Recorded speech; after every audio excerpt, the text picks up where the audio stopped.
সংগঠন যদি শক্তিশালী হয় তবেই এই মণ্ডল শক্তিশালী হবে। তার জন্যই আমরা সাংগঠনিক সভার আয়োজন করেছি।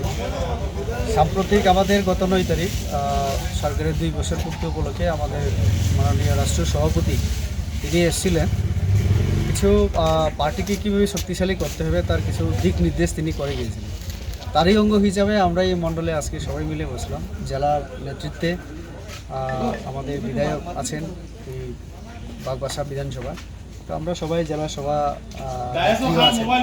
তো কাজেই পার্টি এবং আমাদের জনপ্রতিনিধি তাদের যে সমন্বয় সাধনের মাধ্যমে মানুষের আরও কীভাবে সহজে আমরা সেবা দিতে পারি এবং সাথে সাথে পার্টিকে আরও শক্তিশালী করতে পারি, এইসব বিষয় নিয়ে আজকে আমাদের এই মণ্ডলে সাংগঠনিক সভায় সার্বিক ডেভেলপমেন্টের জন্য উনি দাঁড়ে দাঁড়িয়ে সব দপ্তরের সাথে মিনিস্টারের সাথে যোগাযোগ করেছেন।